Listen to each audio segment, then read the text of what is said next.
Welcome, fellow esports fans. My name is Jake SupermanCasting. Casting alongside me this evening is none other than the play-by-play paladin himself, Ben Juhadre Sorensen. Happy to have you along with us this evening for Week 5 of the Pacific Alliance of Collegiate Gamers League of Legends Spring Tournament. We've got an amazing match for you tonight. It's the University of Utah versus Stanford. These two teams representing the North Division are completely undefeated match scores. This is going to be a massive match here tonight. Why don't we pull up our graphic right here to show you who, in fact, are the top teams in both the North and the South brackets here. Yeah, I mean, looking at the standings here, you can see Utah and Stanford are at the top there. Undefeated match scores. That's 3-0. That means out of the best of threes they've played so far, all of them have been victories. WSU slightly behind. They've only played 2 matches in total. That means they're up 2-0. But just so you know why they're ranked specifically in the way that they are, Utah's at that #1 slot because they've never lost a game either, right? 6-0 overall total game score. Stanford is 6-2, so they have lost a couple of games, but still bring out the win in best of threes. Indeed, they have. And so now, to give you, let's go ahead and look at today and a preview for what's going to be happening Wednesday. All the excitement here for the PACG in terms of the League of Legends tournament. We have Utah and Stanford tonight. Super hype game to decide which of these teams belongs at the top of the group. And then on Wednesday, we will see Arizona State come to the stage for the second time this tournament and try and stay in that undefeated record against UCLA. Yeah, should be some great matches. I'm excited for tonight's games. Utah versus Stanford will be coming away just shortly. Let's take a look at those lineups. Yes, definitely. We have on the blue side for game #1, the University of Utah. That will be Swish in the top lane, Kraydon in the jungle, Soul Rush in mid, James and Toast manning the bot and support. Yes, indeed. And then Stanford on red side. That's going to be Carlton Dunks in the top lane. I like to call him that. Clans in the jungle, Dolce Pooncake. In mid with Phoenix on that marksman role with Mr. PPH supporting him in the bot lane. Now, I love the way that these teams stack up. You and I have been talking about matchups and ban strategies and things like that because both of these teams are really, really good. Yeah. Like, I don't know that there's going to be Utah might lose a game here tonight. It's entirely possible. We've seen both these teams play to their strengths, their specific picks that they like to bring out that allow them to give convincing wins here on the stream. We've watched them play, especially top lane. I want to talk about Carlton Danks. Yes. With the amazing Urgot play. We've seen him get a few games here, and I keep telling teams, look, you got to ban this champion. Yeah, if you you don't ban it, you're essentially giving a free win. Just agree. laning phase, he wins, right? Even against matchups you think he might struggle against, he wins when he has Urgot. And then he carries the whole team, even if they've fallen behind early. And what was interesting is I believe last week we saw someone else pick up the Urgot after seeing it, and it just didn't work. Not even close. So it's not the champion. Yeah. It's definitely Carlton picking that up and winning with it. Yeah. And it's insane.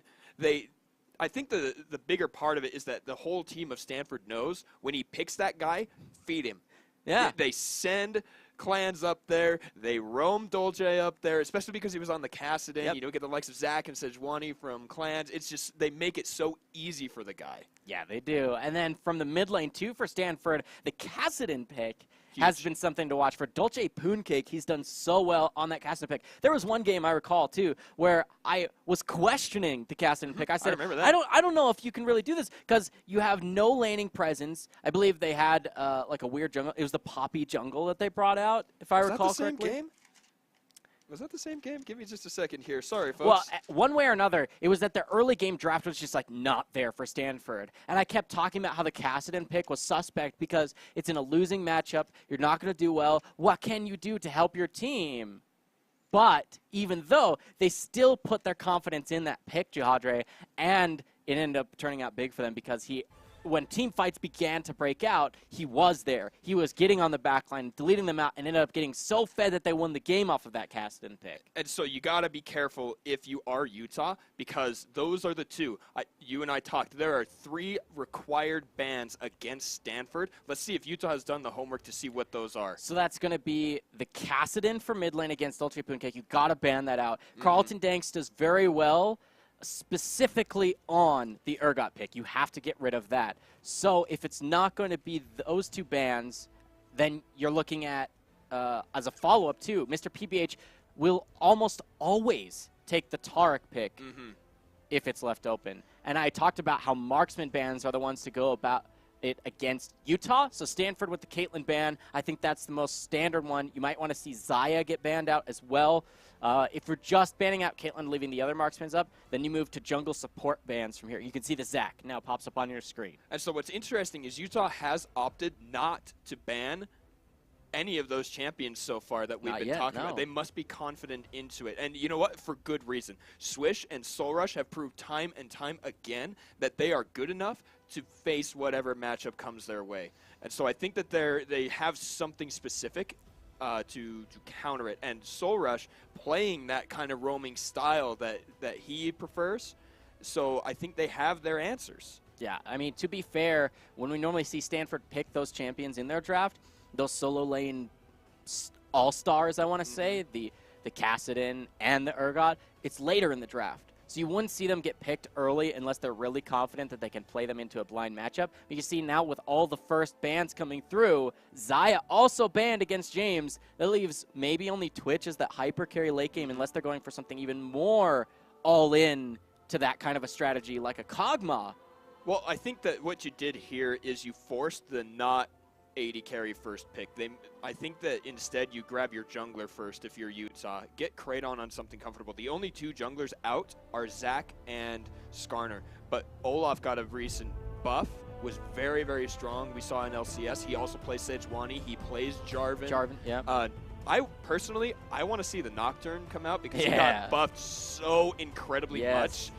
But there it is. It is the Olaf lock-in. I think that that's really smart for Utah. That way you're not giving literally anything away, and then you get to see over here the lock-in of the Ezreal for Fiddix. Fiddix has been comfortable on that champion. I don't want to say it's some amazing pick now that Stanford has stolen away, but it's a comfortable one for Fiddix. Should be fine. It's a safe one, too. It's one where you can try and kite back the Olaf. Even when his ultimate is running, you can create those spaces for yourself and try and remain safe. So I like the Ezreal pick. It's a nice response. I also like the Jarvan pick because that is one form of crowd control that Olaf cannot just ult away. No. Ragnarok cannot mean that you walk through walls. Oh, wouldn't it be the day? Yeah, the day where I quit League of Legends. Holy, as a support and marksman player, Olaf is the bane of my existence. So. But the answer here with the Varus against the Ezreal, I like it a lot. It was actually another one of James's higher picks, higher damages. I like that it does more than I think Ezreal can. Ezreal really reliant on that Q, the Mystic Shot, the Essence Flux, landing the spells in addition to auto attacks, where Varus can just sit there and attack. It'll stack the Rage Blade. He'll just deal so much damage, be able to pop the Blight. I think that it's a better pick. But now we've got to talk top lane. Speaking of top lane, the lock in there for Urgot. We talked about it. Carlton Danks here. This pick in particular, so strong. He's performed time and time again. I feel like an EU LCS caster now. But against the Gnar, he should be just fine. We've seen him play that matchup before on stream. He's picked it into the Gnar. Yeah. It's on purpose he picks this he's totally Urgot. comfortable with it. So now that we're into the second round of bans, you're going to see Ryze ban. Curious one in my mind. Same here. Used to be really strong. Lots of nerfs. He's still a strong champion.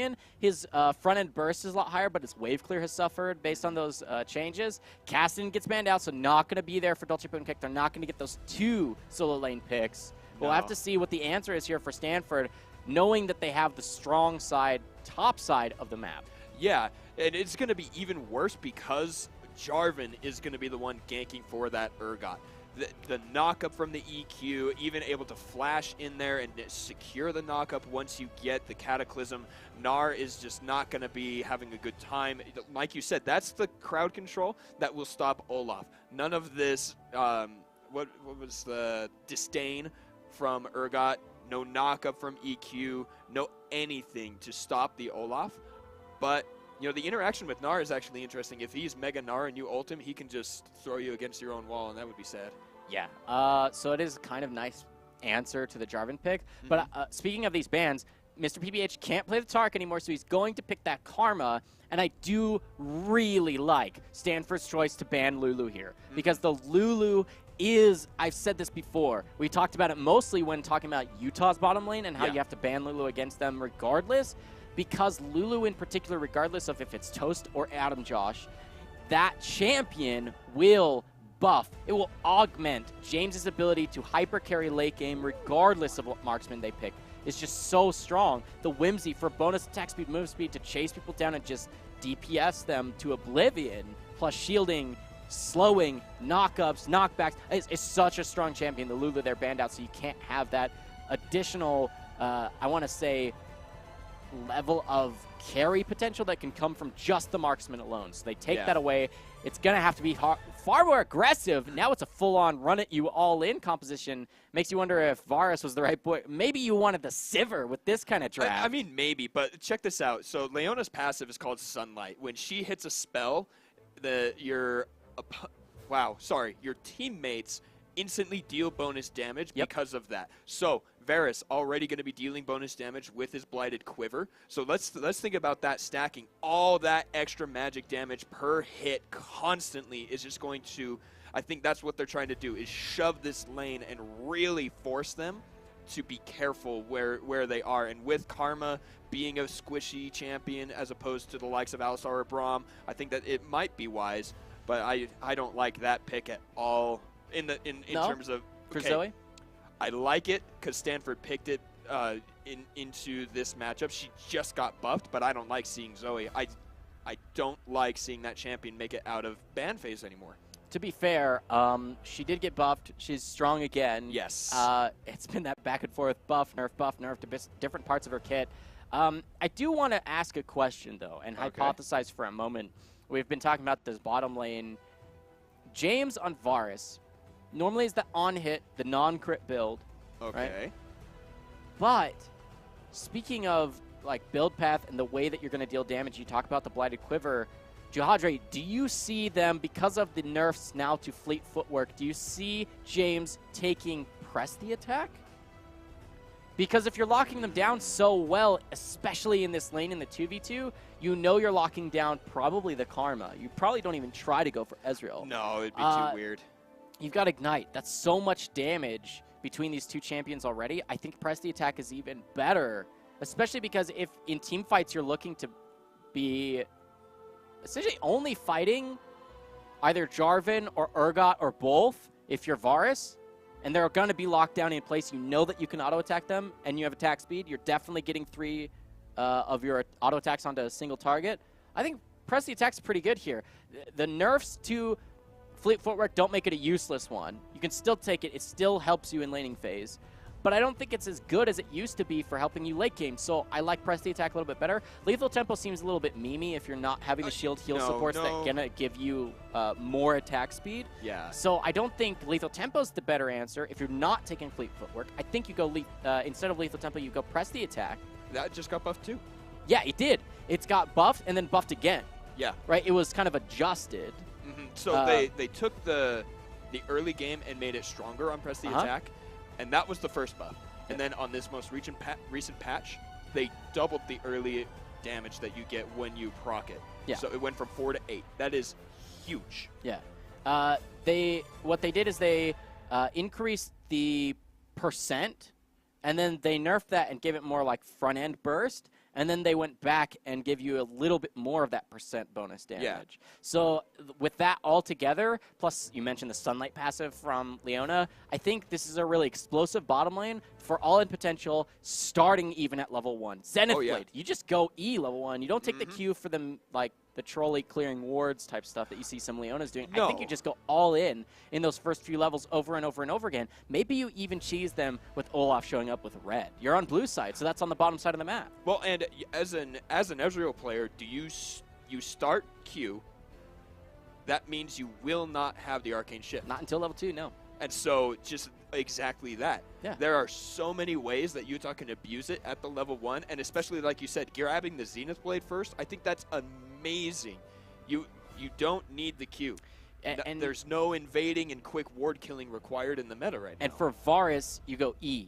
That's reduced healing. That means summoner heal does less. Any potions that they're chugging in a fight like that. Plus, it slows them, so if Olaf shows, or even if it's just the 2v2, that's additional levels of crowd control to just lock them into place to delete them out. Definitely. So I would love to see a lot more aggression in the bottom lane. Top lane should be a doozy, too. Carlton's come from that matchup, but Gnar does pretty well in it. We haven't seen these two teams fight each other yet. No, They're both undefeated. I'm super excited, Jihadre. This is Game 1, just about to begin. We've made it through Champion Select now. The draft has completed. This is a best of 3, meaning it's going to take us at least 2 games. I expect 3 from these 2 amazing teams. Undefeated match score, Utah undefeated game score coming into Stanford versus University of Utah here on Summoner's Rift. I'm excited. As am I. I really think that if a team has the ability to take a game off of Utah, it is Stanford. We've just seen them do so many good things so many times. They're amazingly strong. I wonder if the cheese level 1 can work for Utah though. Maybe. Because if you start red side, that means your bot lane's going to be helping you, and you just all 3 come around the back side and get that gank even as they're farming the lane. Yeah, by cheese, I mean, you're talking about Olaf bringing his red buff and running down bottom. Yes, that is what I mean. Because if we're talking about invades and the possibility of like 5-man stacking, I think there's heavy favor for Stanford. I never liked, even if you don't have a crowd control, okay, think it. Karma, Ezreal, Zoe could take bubble, but then her laning phase is screwed. It would be bad. Jarvan, nope, you don't take W. And that's still just as slow. And there's nothing really there from Carlton. So you would think Stanford, no crowd control, no real crowd control, they should never invade, right? Or even if they get invaded on, they're probably on their back foot, right? No, because in my opinion, Mantra Q from Karma actually hits like a massive truck. When people are all stacked up as 5, you're hitting all 5 of them, and the slow is actually significant. That ain't a Jarvan shield that's hitting you, right? That's not just the Aegis slow AoE that's just like, oh, here's level 1 point in my W is Jarvan, you kind of stutter step for a half second. No, it's you're hit by a thresh box almost, right? So I don't think you can invade against or defend against a 5-man stack from Stanford. So if Stanford knows this and they're confident going into Leona, right, because Leona is crowd control, that's like basically her middle name, then if you're confident, you can go in and you could try for this because you just have more damage and that AoE slow. If you're not, then you just 5-man fan out into the river. You kind of just set up that line of scrimmage. Should be totally fine to just wait that out. So we'll have to see what the level 1 actually does look like in terms of just level 1 before camp spawn. Well, and even if it doesn't turn into a fight and the kills and the damage come through, Ezreal still runs Kleptomancy. Yeah. So if you do fight like that, like you said, the Mantra Q plus an Ezreal Q, that's just going to be how much extra gold turned right over to them instantly. Yeah, it's bonus gold from that Spell Thief passive 2 for Karma, and you mentioned the Kleptomancy. I play both these champions, Karma and Ezreal, and I can't tell you how many level 1s have gone in the way that you're describing, where even if no kills happen, I'm just like, wait, how did I get all this gold? Oh yeah, this is the champion I'm playing with the keystones I have. Like, I've actually had one level 1. My friends and I joke about it all the time because we were all playing in the same game together. I was playing Ezreal AD carry, and for whatever reason, level 1, I ended up having 4 money bags. Oh my god. By the time I ended up leashing my jungler, and I didn't even notice because the fights were just going on for so long, I ended up getting 4 money bags, each of which procced for like between 80 and 120. Oh so I was like, wait, I just got first blood even though nobody died. It was pretty insane. And that is the risk you run. And so I like that the stack is up on the top side of the jungle for Utah, you know, staying away from that. It is interesting. They're going to try and invade on that red so that you can get the 3 buff against clans. But if they read it and they play it properly, we've seen a couple jungle invades go this way, and then the attempt back is a failure. They don't. Ooh, wow. Invading on both sides of the map, though. Look at your minimap down there on the bottom side, too. Good. So there is a ward placed here by Carlton Danks. He is going to have vision, so that means that Utah needs to get back down in there, and they will have lane priority for the first bit. But what we need to see clans do is immediately rush. Oh, is he going to do it? He needs to go down to his own, or to the enemy red buff so that he doesn't lose that. And because Jarvan did get that armor nerf, you cannot start with the chickens. Even the wolves, I think, are risky, but instead he does go in there just like we see, and That's how you play that. When you know, when you have the info, that's how you got to play it. Yeah, I think that's a good heads-up play from Clans. Both teams should have full knowledge of this development for level 1, where they're trading sides of the map, both north and south, rather than like top end versus bottom end for red versus blue side. But this is a good answer from Clans. If he's gonna take a lot of damage, but he should know that he's safe to do this. And this is what I wanted to mention about Kraton. He actually might fall behind here because there's such an experience advantage you can get off of doing an early Raptor camp if you can actually complete it. Okay, so he only steals a little bit away. So it changes my point a little bit. But that is 2 small little experience lead that he has now over Kraton, because Kraton didn't touch the Raptor camp. So we'll have to see if that makes difference for these early rotations from the junglers. But bottom side, this is now a double buff Jarvan, level 3 already here, and there's no vision in that river. But here comes the attack. All the damage there onto Fidix. The knockup is flashed. James manages to make it out, as does Fidix. Decent attempt here, but both teams come away with very little. So it's exhaust in total. It's exhaust from Mr. PBH, trade for James's flash. I think in favor of Stanford overall. Yeah. Because if James doesn't have flash, he can't aggress from Toast's plays as much, right? He can't use it offensively, but he also doesn't have it defensive in case Jarvan returns. Speaking of Jarvan, they might cross paths in the jungle here, or he could just come right back down. Luckily, they have a ward in the river, so they're going to see that. Oh, and there it is, and they back off immediately. I think they did almost want to go in on that wave, but right now they're staying back a little bit. They have full vision, but we need to talk here. Carlton Dank still pushing against the Gnar. Swish taking a ton of damage here. Yeah, he's going to miss out on a lot unless he uses that teleport, which you would imagine he would. There's no reason he wouldn't. You don't want to miss this wave. That's a little aggressive, though. Yeah, I was just about to say, I've done that a couple times myself, and if enemy top laners are good enough, it will hurt you so bad. He does manage to make it out. Not too much damage there on completing the teleport. But Carlton Danks, on the other hand, looks to be missing some hit points. And Dolce, wow. This matchup is not going how I thought it would. Yeah, you can see Soul Rush was pushed in early, but now he's been able to return that. You can see he's up still 2 consumables, and that's doing work for Utah to have that pressure in the mid lane. It actually allowed Kraton, while Clans was sitting bottom lane in vision, Kraton stole away most of the Wolf camp, giving himself a little bit more of a return in that experience advantage. He's up about a half a level now over Clans, and that'll be really important because Jarvan does really well early, but he does even better when he hits level 6. Yeah. Whereas Olaf is pretty much the same champion. Even with his ultimate, he's just a little bit faster and harder to stop, right? And he gets a little bit more damage now. They changed how that works, but this is huge. This is what it allows him to do. He's got that level 4. He's got the extra advantage. Clans has to have a worse base timer, and because the RD was able to come back with a completed jungle item, essentially, then they can get an Infernal Dragon Jaw Dre at only 5 minutes. That means we might be seeing up to 4 or even 5 Elemental Dragons this game. I like that a lot, because the more Elemental Drakes you get, the more powerful those Elder Drakes are going to become. Yes. So Utah already planning for that late game. They know that they need some answer to it because Carlton Danks is on the Urgot, because Ezreal scales, because Zoe becomes an absolute terror later on in the game. They already have it ready.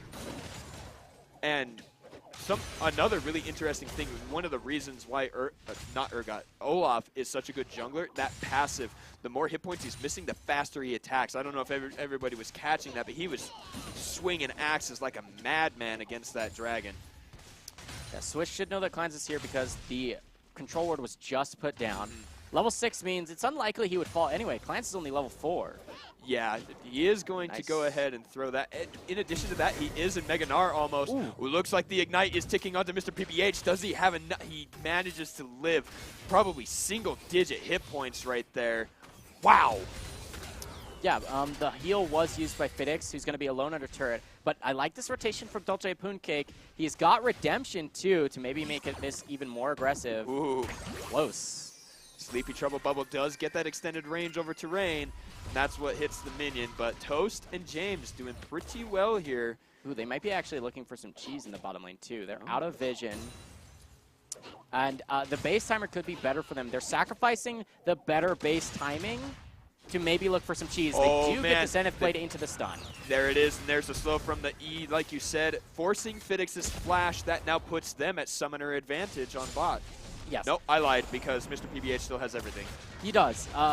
But when you're fall behind, remember, Mr. PBH is now level 4. He barely makes it back into lane, and he'll get a little bit more experience because he's here solo for a little bit. But this is a better base timing for James, for Toast. They'll be able to show back up and remain in advantage. You can see that the CS numbers are already in James's favor by a significant margin. And now that Fidix doesn't have Flash, and level 6s will come through, what the heck can Fidix do? He's an Ezreal, Arcane Shift. As soon as you're down, as soon as you use that spell at all, you can bet that James and Toast will ult you immediately. Oh, yeah. And that's the scary thing about playing Ezreal, is you need to know exactly how to use that Arcane Shift. The moment you think you're safe, oh, wow, speaking of safe, Soul Rush takes a huge chunk there. But the moment you think you're safe on Ezreal to use that spell, someone shows up. And so it's got it. All this game sense is just key when playing that champion. Yeah, and this is that plan from University of Utah. You can tell because Kraydon's sneaking into the lane. There's no vision on that second rush. You can see he is here unbeknownst to Stanford, but you mentioned game knowledge, Juhadre. This is Clans playing down to that bottom side too. There's a Leona. What does she do? She fights. She goes in. It's a no-duh situation that you need to have Clans down there so that he's ready. But speaking of being ready, looks like Soul Rush even roams down here. They may have caught vision, and there is a ward thrown by Fidix. Yeah. And, you know, good, like we said, game sense from them, knowing that that might be happening. Well played. Fidix and Mr. PBH going to stay safe for the first little bit of this. But now, like we already talked about, James is ahead in the CS. I wonder if that's impacting the gold, because Fidix does have the Kleptomancy. We can see a couple of, maybe the, would you take Biscuit delivery on the Ezreal? Yeah, Okay. You do take Biscuits. There's not really better options in that tree unless you're wanting to go Dematerializer or something But of that you nature. already have that on Karma, so Yeah, I don't no think need. you take both. It also increases your mana pool, so it kind of does some synergy there with the tier builds. Yeah. Okay, so the bottom lane's still looking to fight, right? Toast and James can engage at will, essentially. It's very difficult for them not to get on top of you if they want to do so. But Jarvan's still waiting on that bottom side of the map. Ooh, that was weird on the visual bug. I didn't realize he was recalling. It didn't actually Yeah, happen. I didn't see it But either, he's he going to makes it return. back. That means he's heading top lane based on his movements now.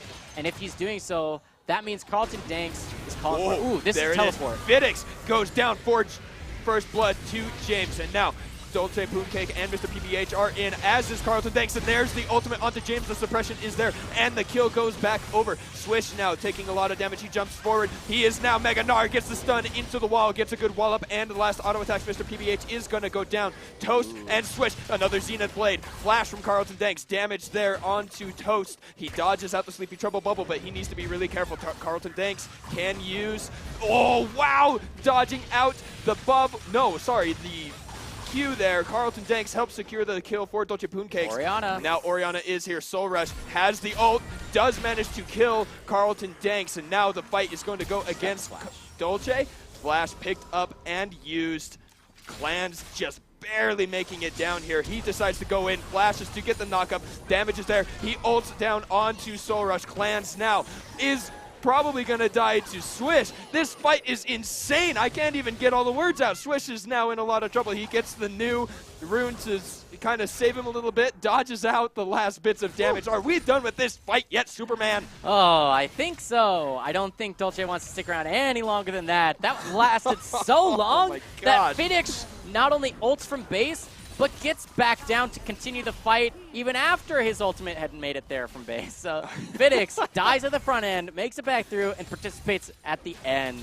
And in total, that was 0-0 before all of that. Now it's 4-3. We just had 7 total deaths. Meanwhile, while it was 9 members who showed up bottom lane, 1 person never showed, and that's Kraydon because he spent an entire duration just soloing out Herald, meaning not only do the kills go in favor of University of Utah, they got the first blood too, but they also get the Herald, which hopefully will translate into first brick, Jihadre. Yeah, and in addition to that, they've already got the lane push right here because James and Toast are doing really, really well. They got the kill. They got the extra gold.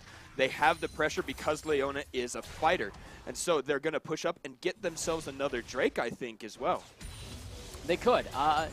It looks like the vision's there for both teams in the river, so they should have vision to see that this is contestable. It looks like Zoli has the lane pressure, though. Olaf could be in a bad position right here. Yeah, I Plus, think he could. Stanford and Utah are kind of at a standstill in the bottom end here to answer one way or the other. That's why Kraydon has to play down towards this bottom side of the map because they have slight pressure with those ultimates coming off tool down here for University of Utah. Plus, the minions are going to be pushing up just a little bit more. They have to clear out vision before they start this dragon, though, and they have to be certain that they're able to take the fight because this is still a close game. All right. So there's the engage. 4 crowd control spells, and the root does manage to go onto Fidix as well, and in goes Kraydon getting another kill. That is what they needed, and now they can probably take this turret, even without the buff there from the Rift Herald, because Dolce is nowhere in any circumstance to come down. Solo gold over to James. Ooh, no, I like that. They got the 100 global gold, but the 650 over for first brick, as you call it, on Tavares.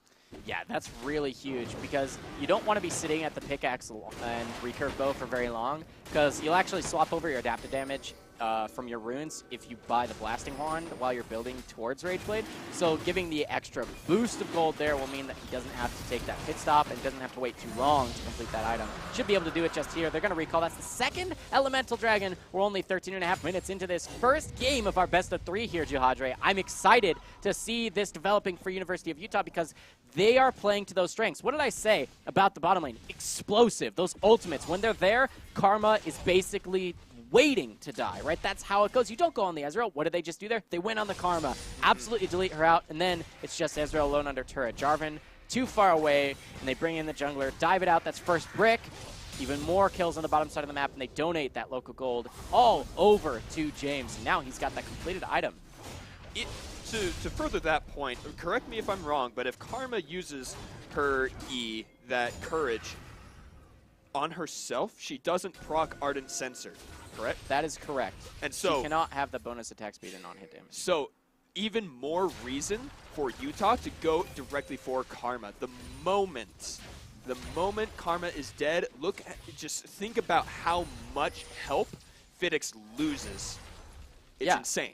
Fidix or anyone else, for that matter, right? She's the one support, the one shielder on the team. And if she's gone, there's not that movement speed, there's not the additional shielding and effective health pool that brings.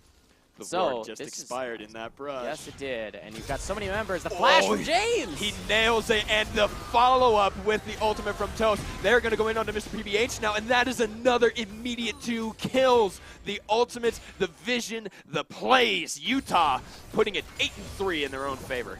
I thought Kraydon was actually spamming an emote there for a second because he was shaking back and forth the champion model. But it's going to be Shelly being spawned here. This is going to be a very quick second outer turret. This is on the top side of the map. First one fell on the bottom end, and it was James and Toast and their aggression, their power play on the bottom end of the map that got them that first turret. This is going to be a second one. They could keep pushing for a little bit too because they have the pressure up here. You can see that Jarvan's been spotted out, so they're going to abandon Shelly. She'll put a little bit more damage down onto that turret, but overall, they get now their second turret. Oh, more diving! And immediate deletion.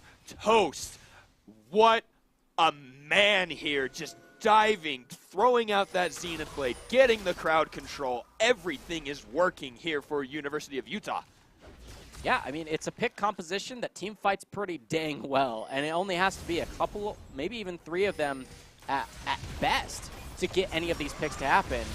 Ooh, this is an engagement, maybe. So the stun from Leona, all the damage here. James deals so much to Clans. It's still early. Jarvan is squishy in the earlier parts of the game. And what are you going to do to these guys? There were 4 of them underneath that turret. A little too much, I think, coming out of Clans, but they do manage to clear the wave. Will it be for naught? I think it is. I mean, you've got James with the full passive stacked up. If you fight them right now, if he doesn't get bursted out, he kills all of you, right? That's what he can do. Oh, speaking of the burst, there it is. The turret does end up going down. That is the third and final outer turret for Stanford. And University of Utah pretty far ahead here. 6,000 gold, only 16 minutes in the game. Yeah, 6,000 gold, and it's pretty well spread out. A lot of it is on that 80 carry, right? James with the local gold from turrets and whatnot. 4 assists too, but you can see 2 kills with pretty much everybody. Only Leona, who's been involved in all but 1 of the kills total, has 2 kills. So I don't see a way back in this for Stanford short of full-on throws from University of Utah, because when you have this level of a gold advantage this early, you reinvest that into vision, Jihad, right? You buy those control words. You can see 3 already in the inventory of Toast. He's going to be walking around making sure that there's 0 vision in those otherwise no man's land areas, the river and the like. For Stanford, you don't want them being able to leave their turrets, essentially, and then you just get to decide which turret do we want to dive, right? Yeah. And if they leave those turrets, they get caught out in their rotations. You have the tools to do that, and you will continue to, if you're University of Utah, pick off enemy members in their rotations and translate those into more and more turrets, more of those neutral objectives. You can see 1.5 minutes from now, the 3rd Elemental Dragon will be spawning on Summoner's Rift. That is going to be another go button for the University of Utah, but so is that. The ultimates chained again. The trouble bubble does stop Leona for a moment, but Toast just goes in and manages to secure yet another kill. This guy, 2-1-7, 9 out of 10 kill participation. I want to say he's the carry this game. I mean, they did seem to have a strategy built around this Leona, right? They pick it. It's not one of those highly contestable support picks, but they're ready to go for it. And you can see what happened. Zoe left the turret. What happened? She died. I just said it a minute ago, Jihadre. You can't leave your turrets right now if you're Stanford without the vision put in place. They don't have the vision. They step beyond the turret. Zoe falls, and then there's extra aggression. They try and take that next objective, which is going to be that tier 2 mid. The pings come through. They're going to reset here. With 40 seconds before that dragon comes through, it's just enough time to recall the base, purchase items, get a couple more wards, whatever you need to feel comfortable to pick up that 3rd now elemental dragon on the Rift. You even get Gnar pushing in the bot side. Swish has been doing really well, kind of diverting a little bit of attention. So he forces Carlton Danks to go down there and shove that wave back. And you send him top again to just keep that kind of juggling act where there will always be a lane in your favor. The moment you have it pushing toward the enemy base, then you leave it and you go somewhere else to continue that. Make sure your team has support and ability to split on the map. He's continuing that back up on the top side. Teleport is available. I don't think they saw Kraydon get into that brush. But Mr. PBH is going to get hit with the ultimate from Orianna, and then Toast secures another one. This is actually looking really interesting. Mr. PBH doing a Jinjin James cosplay. Yeah, I mean, it's that karma that just can't do anything if you're this far behind. That's just what the champion is built for, is almost a win more, right? Where if you're really strong, you speed people up, they are able to chase people down and get additional kills. If you're behind, you cannot get caught out of position. You have no escape tools short of your shielding, but if you're locked in one single spot, if you're stunned, if you're rooted, speeding up your move speed does nothing for you, Jihadre. So, let's take a look. What can Stanford do? This is about it. They can try and wave clear, try and, while the cooldowns aren't there. Speaking of cooldowns. Toast. Oh, just man. setting up all of the things, all of the plays. Now, James is caught out of position, though. They go back in. Clans goes down with, I guess not.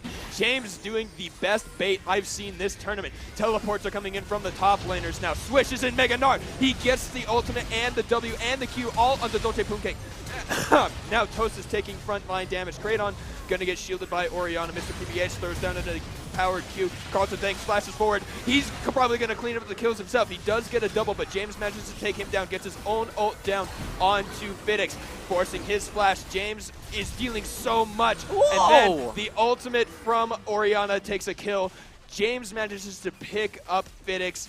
Mr. PBH and Clans only 2 alive, and Clans just because he's already respawned. Sorry about the cough there, everyone, ladies and gentlemen. I just got too excited. I couldn't even hold myself together. Now, yeah, this is not a good spot for Stanford. You already talked about it. What can they do? Just try. That's all they can, and right now it is not looking possible. Yeah, it's the wave clear that you have to do, and that's about all you have. Let's take a look at how that fight started. It was Leona looking for a flank engage, but not ready. Her team was not ready to follow it up. You could see that Sleepy Bubble Trouble, that zone is really, really strong. And then here you go. With the minions dying, that means we're ready to engage. Jarvan, though, half health already. He's not able to do much. But it's kind of a split fight, Jihadre. Yeah, right Can't here. really focus this down. You see, Gnar comes in, has Mega, says, Pooncake, I've got your number, but doesn't have the damage to actually take her all the way out. 100 health, she escapes with that flash. And then Toast is like, ooh, ouch, I'm actually a little far out here. Kraydon has to flash away. That's 2 flashes defensively for Utah. Things are kind of hairy here as Carlton says, you guys flash? You know, I like that spell too. Watch me do it too. Watch me, gets a double kill for himself. But now, there's no more threat. James says, I'll step forward, I got red buff. That's on hit Varus, right? He's got so much damage. But meanwhile, back on live, they're diving another turret, Jihadre. No deaths for Utah on that one, but it was actually just more. They're still trying to fight. Stanford are trying to engage as opposed to just do the wave clear. You've got Urgot and Ezreal and Karma. Your wave clear is sick. I don't think there's a reason to try and engage on these guys, especially when it was only a 3v4. I think that Stanford is just getting a little too ahead of themselves here.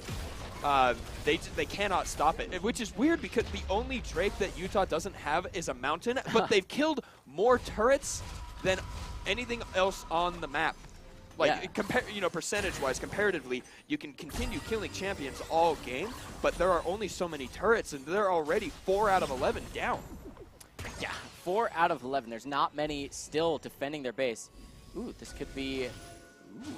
Okay, yeah, let's take a look at that fight that we almost missed in the top lane that was happening on live when we were talking about the last replay. Okay, here's how it went. Clans seems to be half health no matter what, but nice ultimate into comboed ultimates. Where's going to be that shockwave from the Orianna? She actually uses it late. A little bit of a mistake there, but enough damage comes through from James. Great choice there. Now they're setting up their Baron. 24 minutes. We're a minute past your favorite mark of the game, Jihadre. But another catch onto the Karma. This is going to be probably another kill instantly. Goes down. Just the amount of crowd control there. I think it goes up to like 6-7 seconds, but here we go again. Another chain of corruption on to Carlton Danks. James is dominating. Swish goes Mega. They got vision priority on the Baron as well. I think that they might take it here. I still think it's a little risky to try for this. You can have a lot of burst that'll come through from Jarvan, who does have Smite, and then, of course, Dolce Pooncake can put a lot of damage here, too. So this is, I say, as close to a 50-50, even with the level lead for Kraydon. Oh, you my think you have gosh, to turn it Toast instantly. Okay, here we go. Clans is now ignited. He ults on the Toast. Red team steals the Baron with a Q from Zoe. It doesn't matter, though, because everyone else is going to die. Stanford losing 3 members total, with the Urgot going down a little bit earlier. Let's see how exactly it got stolen, Jihadre, because I was just talking about that. You got Dolce Pooncake and you've got Clans who can put a lot of burst down. Watch this Q on the top end of your screen, ladies and gentlemen, all fellow gamers. Watch this crazy steal. 2,000 health, 1,500, and that's going to be the Q hits with an auto attack. No, it was the bubble. It was the Sleepy Trouble bubble. Her passive damage getting hit there. But Baron or not, the damage is there. Speaking of damage, everyone is dying here. Toast gets engaged on. He makes it through. Soul Rush takes a hit. Dolce Pooncake picks that one up. Mr. PBH dead again, Superman. Carlton Danks caught out probably by the ultimate from James. Just there is no stopping this team. Even with the Baron buff, with the buff it recently got, they are still unable to put down the damage and kill more than one member of the University of Utah squad. And that is not good news for Stanford. Their match record is in complete and total jeopardy. Yeah, it is. I mean, neither one of these teams wants to drop their first match. This could be an Infernal getting stolen away, though. Kraydon is the jungler, and he is close. Smite on cooldown for a few more seconds, though. He's going to run straight at them. He steals it away. The steal for steal is there. Fidix goes down first. Clans goes down second. Kraydon attacking so quick with the percent missing health that he's got. That was terrifying. Yeah. Did you see how fast that guy was running? Yep, he gets the bonus movement speed from Ragnarok, from his ability. Righteous Yeah, Glory. it's the Righteous Glory plus the Ragnarok gives you a ton of bonus. Oh, yes, and he has Predator. That's insane movement speed. Oh. Ooh, the flash forward, though. Dolce does have to go golden, immediately gets stunned, and does go down. James, now legendary, the star player for the University of Utah, doing exactly that, 11-1-11 on this Varus. A great pick we can see here, despite the Xayah being banned, able to put the game in his backpack and carry it. Indeed, and I like the revenge there. He runs at them with a vengeance and gets the steal with the smite. Oh He my says, gosh. you may have taken the Baron, but I'm not letting you take a single dragon this game. It was just a fluke over there on the top side of the map.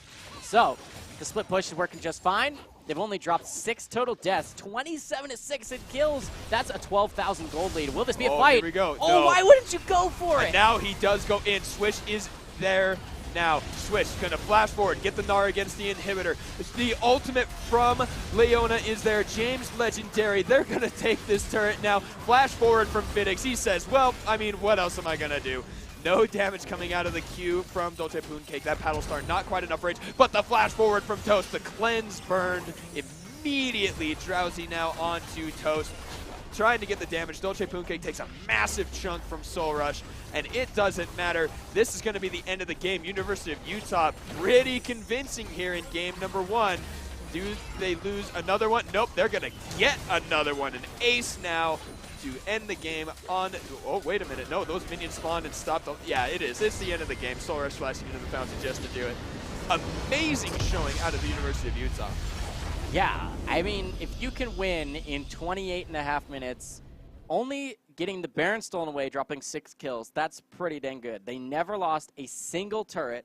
University of Utah, 15,000 gold lead. That's almost 2,000 gold.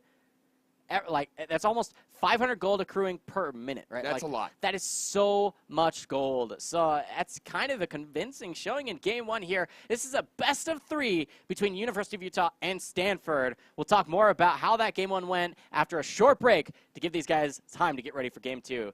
PACG returns with more League of Legends action after a short break.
Welcome back, fellow gamers. We're about to get into Champion Select for Game 2 between Stanford University and University of Utah. If you have been watching thus far, you just saw a convincing match, right? That was a blowout in favor of University of Utah. 15,000 gold lead short of 30 minutes with 4 Elemental Drakes. They did get the stolen Baron, right? Yeah, stolen away from them.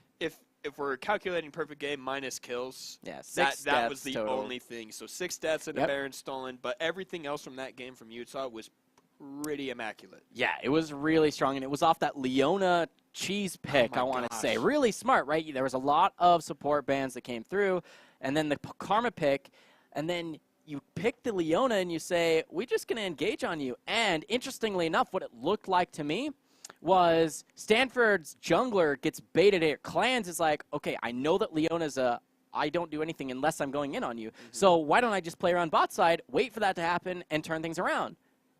But every time that they went in, it was because they had the vision. Utah has the vision to know that Jarvan's not in range to show up. He was here, they wait, he leaves, then they fight, right? And it's just they get the nice engages on those short little windows because they set the vision up for themselves. Now, I want to talk about how, yes, things snowballed crazily from bottom lane, and it was kind of baiting clans to be there. I think if Stanford wants to bring out a win in Game 2 here, they have to send clans to the solo lanes. Yes. Say, even if we're going to lose bottom lane, and even if we're going to lose it hard, don't go bottom lane. It's just not worth your time. Yeah, and that's what you have to do. Carlton Danks and Dolce Pooncake are your main carries. We've seen Fiddix do well, but never amazingly. But speaking of that, yeah, let's see if any adaptations come through with the draft. This is what was last game. We'll now clear that out and get on your screen what should come through for Game 2. These are correct bans. We'll clear out those picks in just a moment. But you could see, in terms of the names are swapped, but when you give Carlton Danks that Urgot, and he's actually winning lane. He sent Gnar back a few times, right? Yes. In just 1v1. He's winning lane top, play to that strength. This is, for all you junglers out there, this applies to solo queue too, where if you have a winning lane, return there, and return there often, even if it feels like you might be wasting time from time to time. Once again, EULCS casting there. Then you just have to keep doing it. You have to. You play to your advantages, play to your strengths.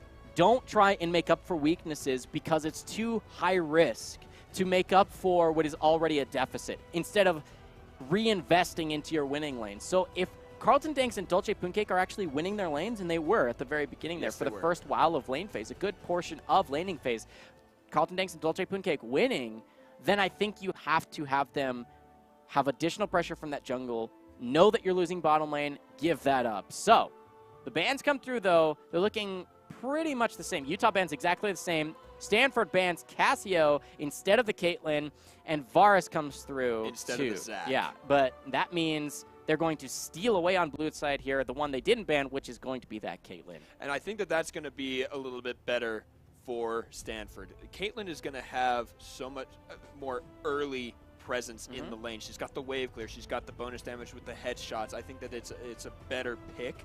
Not quite as safe as Ezreal, but will have a little bit better shove. And that's what you need to do because James is the star player for the University of Utah. That's where they put all of their attention as well. We talked about how clans tried to gank for bot lane, but Kraydon practically lived in the bottom half of the map. And you know, with Toast and James setting him up, they did really, really well. So more damage means you're not underneath your turret, which means you can get the vision out and help your own jungler. But these lock-ins look pretty good if we're looking at Utah's statistics. Exactly. Yeah, they're comfort picks. You've seen these come through a ton. You mentioned the Caitlyn pick. She's going to have the extra range, the headshots, the lane dominance, right? 8.4 Tristana late game, right? So 8.3 Tristana's free, 8.4 even more, 8.5 the patch that's live. It's now going to be the Caitlyn that will thrive. So if you're watching here for Game 2, Stanford choosing that pick does a lot for them. They should be able to get to Taric here. Yes, in the bottom lane for Mr. PBH. We talk about comfort picks here, Juhadre. This is Freelo type comfort here for Stanford. I'm excited for them. And if Dolce Pooncake can get his comfort that has not been banned out too, either that or for Carlton Danks, right? Those two solo lane picks we've talked about, it's the Kassadin and the Urgot. Kassadin comes through. Okay, things are looking really good for Stanford fans here. You should be feeling so good if you're Stanford with the draft so far. So the only thing I have is, like we said, we talked about the comfort of Swish and Kraton on these champions, and we see the sub in with Kenya in the mid lane. I think that they did that on purpose. They leave Kassadin available. Nice lock in here for James. A little more, just random scary stuff that they're just going to win with, hopefully, if you're a Utah fan. But Kenya is more of the fighter type mid laner. He's going to pick something that will do well into the Kassadin, where Soul Rush got the Orianna and has the more roaming style. I think that Utah planned that. They want to see the Kassadin. There is the Urgot ban. They don't want to fight that again. But why Ashe? I think it's because she's one of the highest range 80 carries that is remaining with engage potential, right? Varus banned out. His R is an engage. Ashe Ultimate does similar things. I think this might be them practicing putting a little bit more shot calling onto James. Where if he's the main point of engage, then that puts a little bit more pressure on him. Their highest rated player, though, so maybe playing more of their strengths in macro style, in like the coaching behaviors here, making James more of that shot caller in game. The Ashe should do fine into Caitlyn, too. She struggles against ganks a little bit more, but she scales extremely well. So then to help with that susceptibility to tank or ganks, I was going to say Tom Kench, but Thresh does a decent job at that as well. I actually don't like the Thresh as much. It's really aggressive in a similar vein to that of Leona, which was banned out, so it's okay for the laning phase. It'll come back up, guys. It wasn't a fake pick. The Thresh has come through. But I don't like it as much for peeling Ashe. But this looks to be a similar strategy then for Utah as game one, because they were like, wait, peel? What? Like, why would we peel if they're dead, right? Yeah. We just engage on them and kill them. Why would you need to peel for an 80 carry if there's no one to peel off? So, I like that choice. But speaking of having to peel people off, Kassadin and Jax, rip your dead Ashe. Yeah. Gonna get Carlton spanked, man. Like, I'm excited for this. For Stanford, they're doing just fine with this draft. I think they're getting the tools that they need to be able to answer what Utah's trying to build for themselves. So now I'm actually interested because Carlton played the Jax, but it's also a decent jungle pick. So do you think that is in the top lane for Carlton Danks, or do you think Clans is trying to pick that one up with his Skarner gone and Zach banned away? We know that he plays Sejuani, so maybe he'll lock that one in. It's possible. I think the Jax is a flex pick, top or jungler. It can be either. Okay, so now it's pretty. Well, actually, it could be either. Okay. But it's far more likely than not going to be Jax jungle with the Maokai top, I think. Yeah, I think that is a little bit better because the ganking power of the Jax, I think, is slightly better than Maokai. You can get in more ways, like you can ward hop, you can jump to your minions. If you're Jax, you can jump to an ally. Whereas Maokai, his only real way in is with the ultimate or the W on an enemy. Yes. Oh, I like this pick. Okay, so the one thing I wanted to start to talk about is how Utah drafted a full AD composition so far. I mean, Thresh is kind of hybrid damage, it's fine. Yeah. But it's a support. He's not building damage. They need some serious burst potential out of mid lane. I think while this doesn't actually do that, it's an AP. It is a magic damage pick, the Victor. But Kenya here instead of Soul Rush. What did we see from Kenya the last time when he played Victor? Victory, that's true. Good one, Jadre. But I'm more talking, this guy built the Bruiser build. Now, it's not going to be full-on damage AP front-end burst, Victor, but it's I am spamming spells at you while staying healthy, Victor. I like that choice here because although it doesn't mean that he's a high burst magic damage threat, he makes the fights last long enough that if they can lock people down, which you do, you have Jarvan, Cataclysm into Gnar against that wall. If you can lock people down, Victor does really, really well keeping them locked down. He's a little bit more of that win more team fight, chase you down, which what better to chase you down with than an 80 carry that already slows you with their auto attacks. James here on the Ashe should do just fine, if not immediately bursted by the assassination potential that can come through from 3 melees that can jump right on top of you. That's the Kassadin, that's the Jax, and the Maokai. Man, I mean, Stanford, They're down 1 game, but they're going to their mascot in the top lane to bring them a victory for game 2. That's the hope here for Stanford. The tree in the top lane can jump right on top of whichever priority target they want to go for. What do you mean their mascot? The trees, man. Is it the trees? Yeah. I mean, they don't have an official mascot. So you just called out the most random. I don't go to Stanford. I don't know all the history behind it. I just know that they're the kind of the trees. They're the trees. For whatever reason. Seems legit, man. Somebody in Twitch chat, let us know. Why are they the trees? Or am I Yeah. completely wrong about that? No, I'm fine with it. I just thought it was funny that you're like, they go into the mascot on the top side. They don't have a mascot. Not really, but But I think you're right. Their peel and engage from Stanford is huge. Yes. But they had good engage last game too.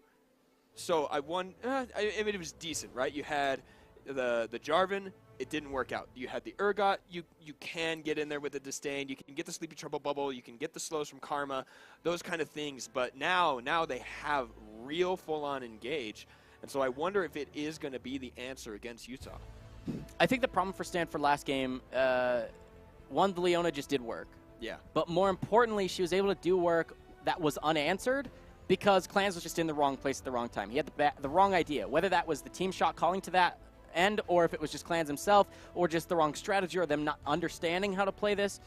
If you're going to lose bottom lane, all other things aside, then don't try and change that. It's really hard to do. So don't spend all your time and effort in the bottom lane unless you already have a winning lane. Play to your winning lane. So, for example, if you have a free engage tool, the Twisting Nether, where you can get Carlton to just root this Gnar, especially if he's in mini form and can't really escape very well, then bring Clans up there, lock them down even more, and play to your strength, your really strong lanes, rather than trying to turn around lanes that are either losing matchups or likely to lose at level 6 or at some point. Don't try and next level things. Yeah. Just play to your strengths, and you should do just fine. They've drafted a composition here that is comfortable. Yeah. Very comfortable, and the team fighting here is insane. You have Cosmic Radiance from Taric, you have Dolce Poonkick on an assassin that, if invulnerable, even if not, will probably delete someone on the back side, right? So, and you've got a beefy front line that deals damage too. I think Stanford has drafted an amazing composition that should do fine, especially mid to late game. And so as long as Clans doesn't get baited into wasting time like he did in game 1 by Utah's composition and where they're trying to make their pressure happen, I think Stanford should do just fine here in game 2. No, I agree with you entirely. They did draft very, very well. And like you said, the comfort picks. Though I think we have actually seen Carlton on the Maokai once at least as well. So all of these things we've seen come out of them. And then the unfamiliarity, we assume, from James on the Ashe. That's weird. The Thresh hasn't been seen in a long time. So maybe that might be that answer too.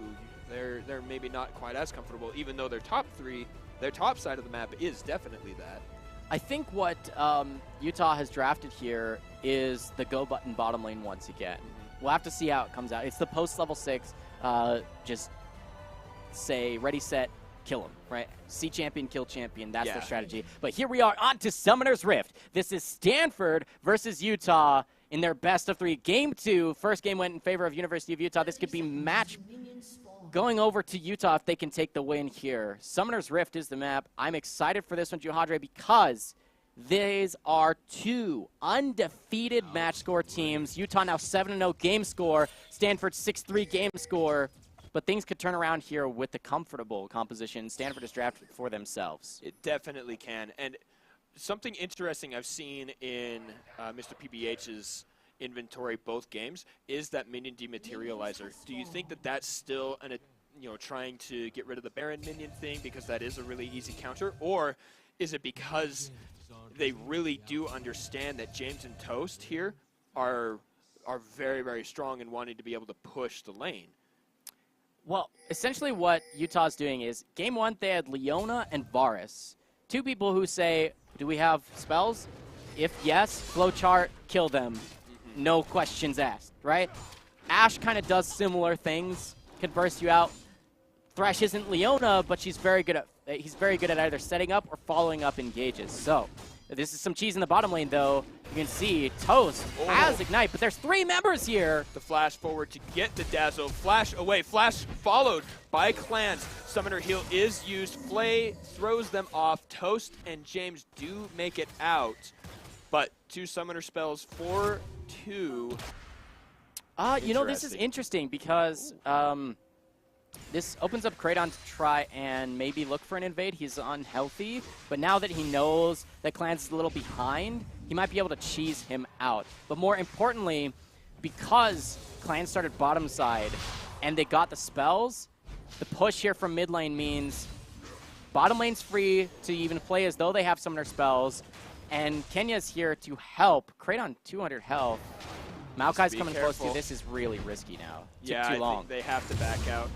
Kraydon does jump into the Raptor Pit, which we talk about all the time. Not a very wise choice on the Jarvan. Just takes so much damage. Forces him back. You know, he used both stacks of that refillable potion. He's just unable to make that invade work. Yeah, I would have liked to see Jarvan go red. Then he sees the cheese happen bottom lane. Go red into enemy Gromp. And then try and either take away or cheese at the blue, because I had vision there. But it's going to be a little bit of a mix-up. Means that Clans is actually ahead here. He did use his flash bottom lane, so his gank potential is not actually as potent as Kraydon should be until he has that spell back up. But he's playing towards the bot side once again. This I actually agree with. I mentioned last time you don't want to play towards the bot side, but he's in full control right now. He sees that Kraydon is still level 2, doesn't have blue buff, doesn't have lane priority. Thresh will be able to sneak through because they're pushed to their turret, but Tart's answering too. Kraydon is here, level 3 finally, but half health. So Clans throws in the stun, a lot of auto attacks. That's a flash from Kraydon. Now the knockup does not land, but the Ignite does. First Blood does go over to Clans, but immediately he is taken back down by James. Oh man, and bad news that the double buffs had just expired, so only the blue buff transfers over to James. That's going to be First Blood, though, for Clans. But James now with the lead on Ashe, and blue buff means additional poke in that lane. If you've never played against a blue buff Ashe early, which hopefully you never have to, yeah, right. but she just gets to spam volley over and over and over again, and when they're critting you, it hurts so bad. So that should give additional pressure now to bottom lane here for Utah to push forward, but still the jungle is in favor of Clans. He's going to be up in gold.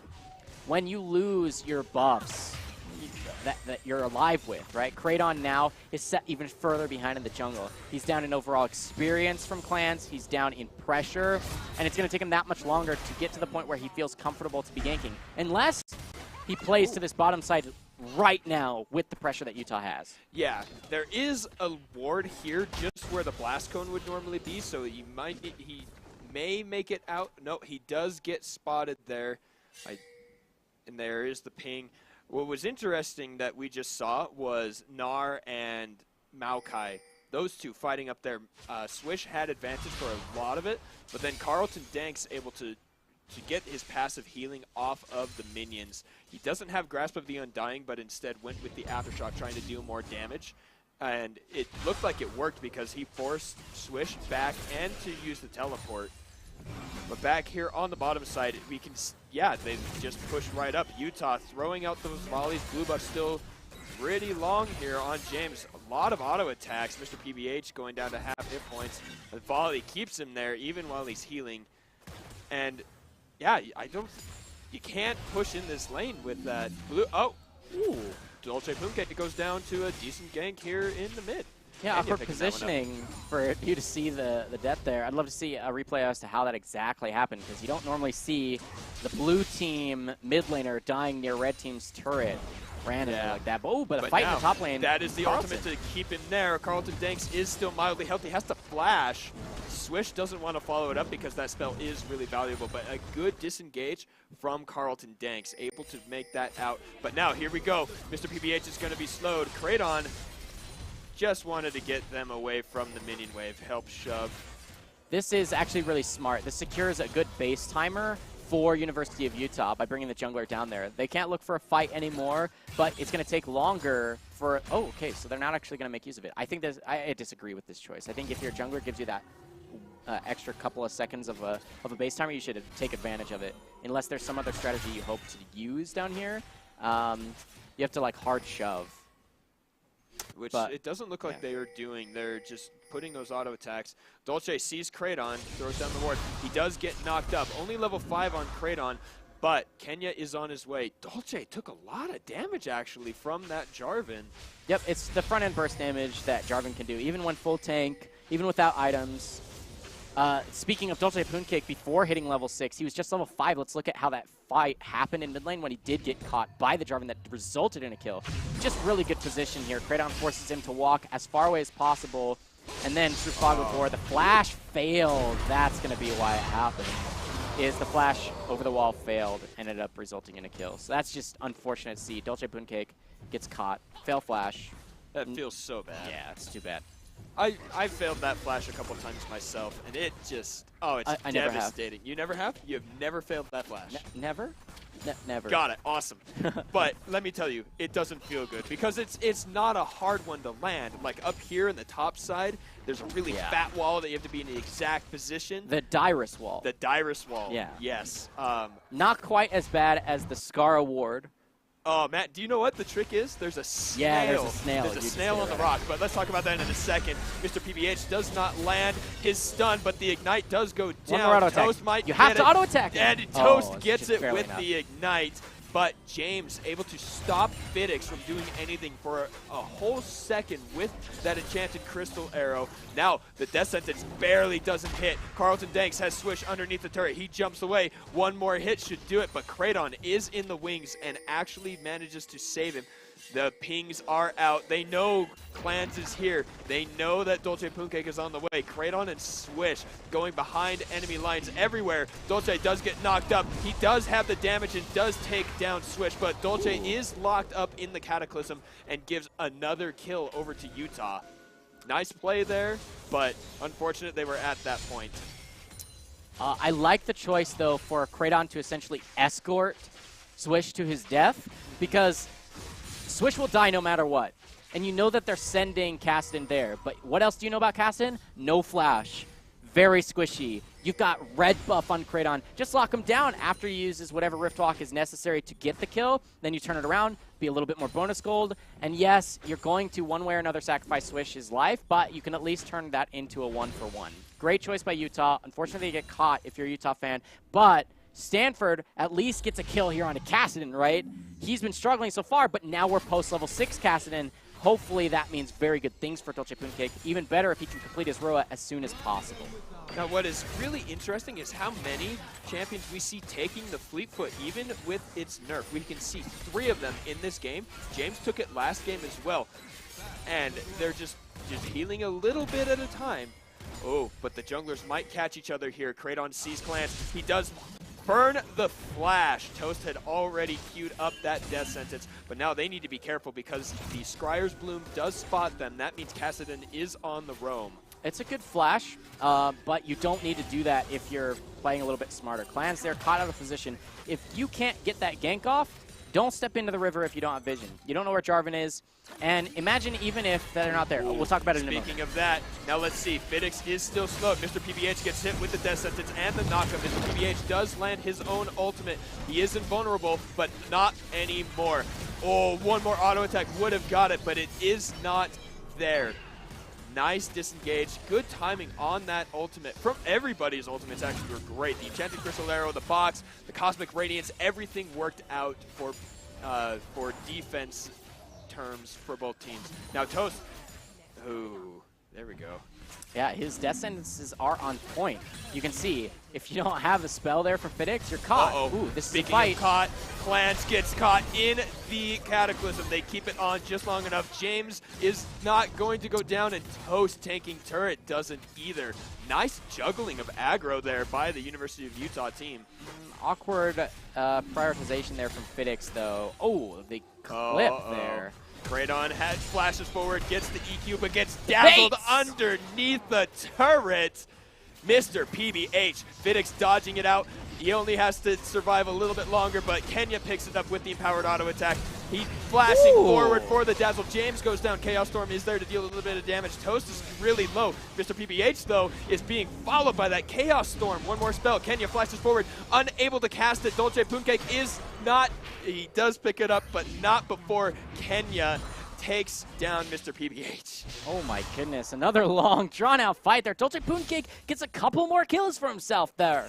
Man, this is bad news for Utah. Great news for Stanford, as they're going to, off the back end of that great fight, get an Infernal Dragon for themselves, too. This is not quite as dominating as Game 1's early was for Utah, but into an early win in the bottom lane, into early Infernal here now for Stanford instead. And Dolce Pooncake is the one to watch. He did fine in lane in Game 1. He was even winning it as Zoe, but with even the Baron steal, he did great things for his team, but they just fell far too behind in gold. Nothing really to speak of beyond that for Game 1. But now into Game 2, you can see the gold is just about even. The leads are still there for this mid lane in favor of Stanford. That's great news. Oh, but that's not in their favor. James and Toast setting up a play. Fidix way too far ahead with Tarek in the base. Yeah, I know that feeling as an AD carry. When you just come back to lane to farm off of a fight that had just happened, even if you felt like it went okay, and then you forget. If I'm showing up because of the timing of that fight and my support isn't with me, I might be in trouble because I'm alone, and that's exactly what happened there. Caitlyn gets picked off. Nice block there. That minion saves Clans from being hit with the death sentence, but both stuns are dodged. Clans just too fast. Toast unable to land that death sentence, but now Cosmic Radiance is burned. They need to leave. They have minions, they have damage. Mr. PBH and Clans have to get out. Now Fidix has joined them. They are a little bit more healthy, but ultimates up for two of Utah. Uh-oh, let's see, Carlton Danks. Swish manages to escape. Turret aggro. First turret, I believe, right there for University of Utah. Both of them. Oh, yeah, of course, because they got the bot turret. Wow. Superman, Yeah, I need to go to sleep. Oh, it's totally fine, Giadre. This top lane has been quiet back and forth, other than Won't be for very long. Kenya goes in, the flash forward. Carlton Danks heals from the passive. Swish is so close to dead, and he almost makes it out. He jumps away, but Dolce Pooncake does manage to land that orb. Kenya gonna get the shield and the movement speed from the Q. A lot of damage. Double kill for Dolce. We can see why he likes this champion. Yeah, and why his team feels confident when they get it for him. Dolce Pooncake on the cast in now 5 kills and an assist, and he's pretty much even in CS. Just one wave separates them, and you'll trade a wave for 5 kills, so you're doing just fine. 4 kills, though, for their mid laner. Here we go.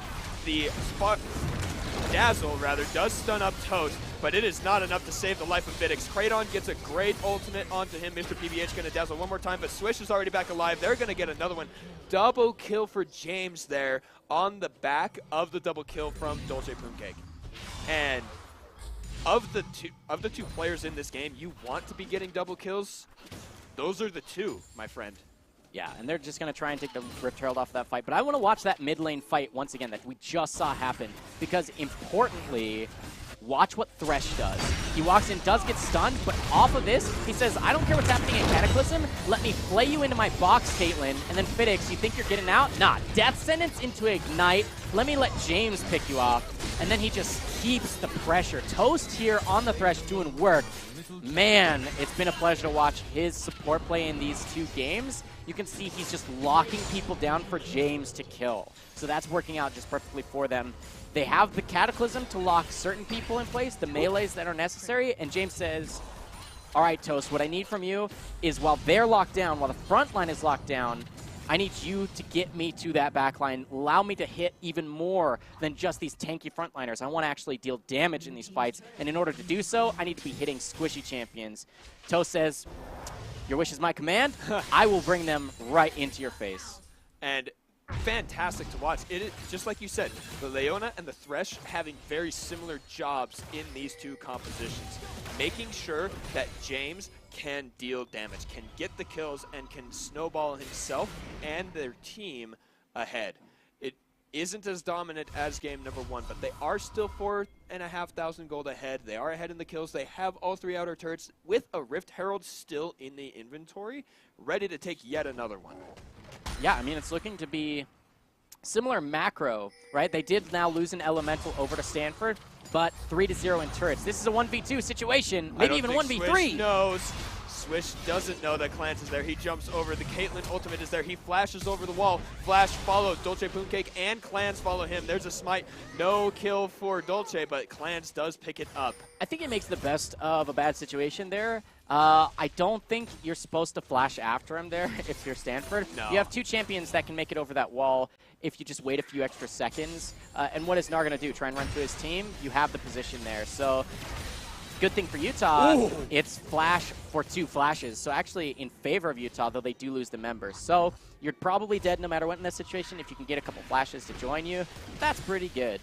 But that means 4v5 for a little bit on the map. Stanford can try and defend that mid. They do. Things are looking okay for Stanford in the mid game. You can see the gold is not that 15,000 gold lead that was there about 10 minutes forward in game time from where we are right now. But Stanford has to win a fight and then get even more neutral objectives. Turrets have to start falling here in favor of Stanford, or they'll just get nothing.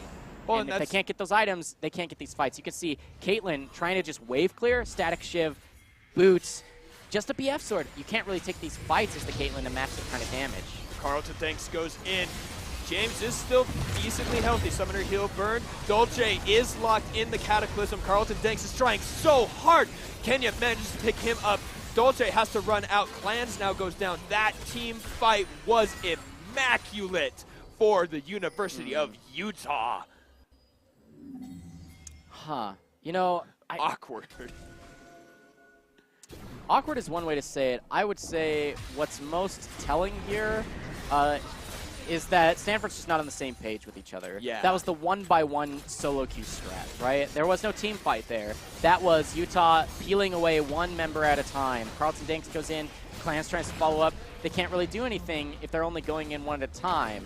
James got pretty low, but okay, for Stanford, the hope is that you saw how low James got in a 1-by-1 scenario. You can imagine if especially Dolce Pooncake is there, James probably dies. He has no magic resist, he has no health, he has no armor. He probably dies to these people who can get to the backline.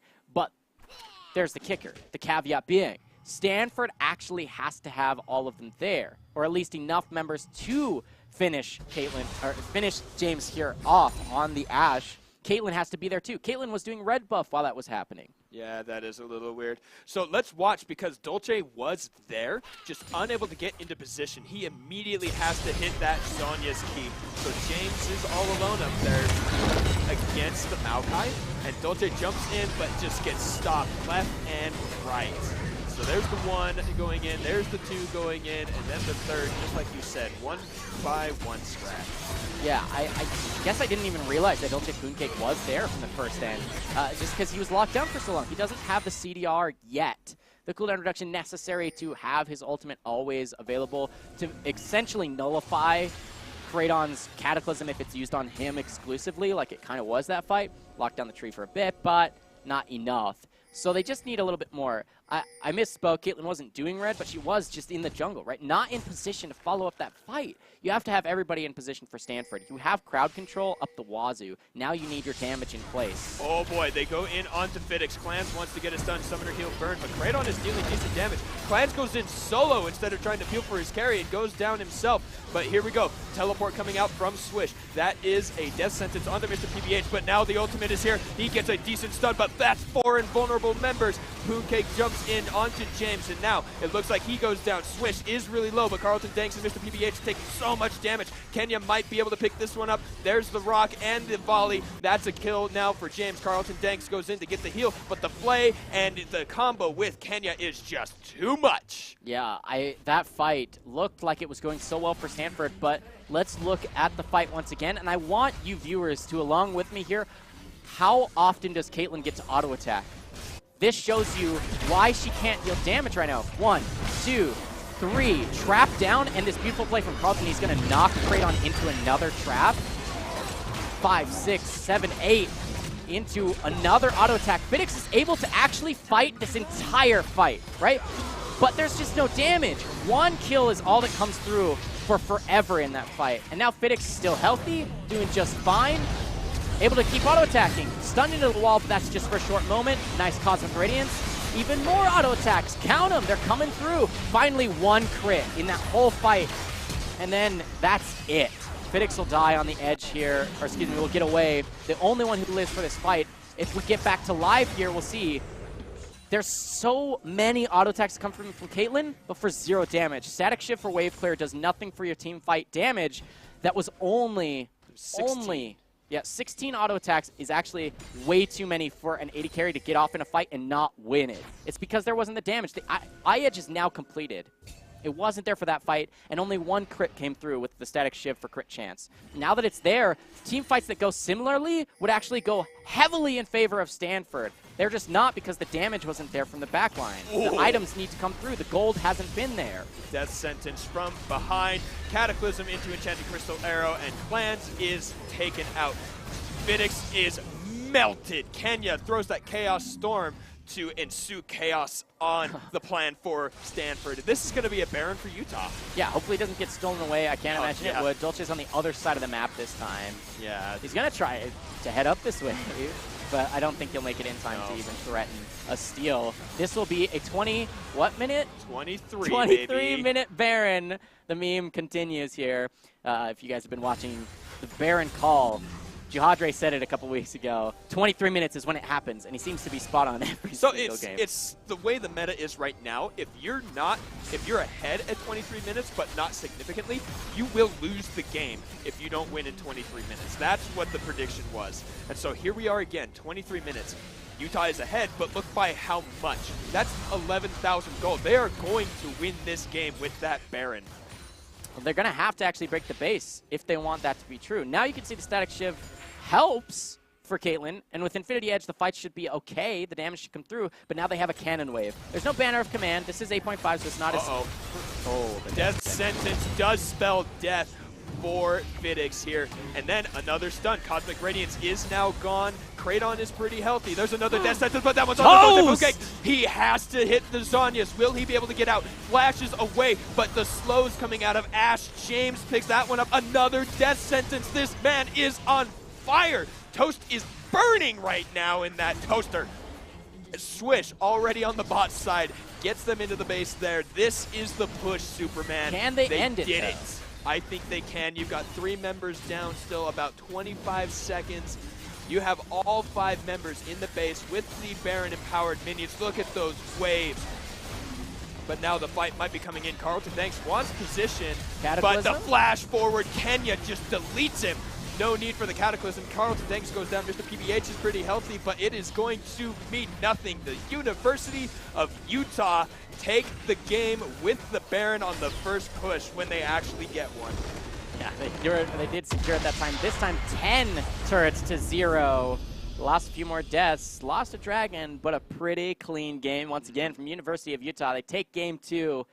Man, convincing game 1, strong performance game 2. Not a single lost game here, continuing to be the case for University of Utah. They're now 8-0 game score, 4-0 match record. That falls to 3-1 match record for Stanford. But you can see both these teams really strong. The solo lanes are so good for Stanford, but the bottom lane for Utah just seems to crush every game we watch. And that's the win condition. That's why we see Kraton there. That's why Swish is so good, is because he does not die. Yeah. It doesn't matter if he wins the lane. He doesn't die, and he doesn't let his lane opponent get ahead, while Kraton helps the bot lane, while Kenya doesn't die. Or if it's Soul Rush there, he roams. It's just, it's the way Utah plays is to that bottom lane.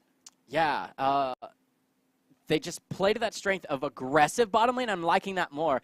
Though you can trust James to late game hyper carry post 40 minutes, why not play more aggressively, draft an aggressive support, and just smash bottom lane and be at late game carry potential by 25 minutes? That's the strategy they've went with in the last 2 games we just saw here, and it seems to work even better than the let's get Lulu Jana or something of that nature and put James on Tristana, Caitlyn, Zaya, something like that, and put him in the back line to carry late game and just wait and win for free late game. Why not win for free in half the time? No game went over 30 minutes. Yeah. I Like, mean, let's talk about fine. that, because that was when 8.4 was out with all those changes, they thought it would shorten the game time because they didn't want to deal with the Baron. But now that we're in 8.5, that's when the games start getting shorter. Even else, wait, no, we can't talk about that because they are on 8.4. But every game on 8.5 in PACG has been 29-ish minutes or less. It has been so much quicker. Yeah, I mean, game one was a 15,000 gold lead just shy of 30 minutes. This game was over in 25 minutes with an 18,000 gold lead. Though it looked a little bit more bloody and messy, it was more explosive, yes. But it was University of Utah just accruing lead into lead into lead, snowballing that advantage into a Nexus kill. Like you said it, under 30 minutes easily and convincingly in favor of University of Utah. Congratulations to them. That'll put them now moving them into semifinals of PACG, secured position with that amazing 4-0 match score. Let's look at the schedule for this week. You just saw Utah convincingly defeat in a 2-0 fashion Stanford. They're now 4-0 match score, 3-1 for Stanford. Wednesday, we've got a good matchup as well. It's going to be amazing. The first game we spectated and got to cast for the PACG was Arizona State versus USC. Arizona State looking really good. But then UCLA, we've seen them twice doing amazing work, stopping some of the teams we thought might be a match for them. But this is going to be an amazing game come Wednesday. We're going to see which other team remains undefeated, because right now there are only 4. There are 4 undefeated teams. You have Utah, Arizona State, UCLA, and Washington State.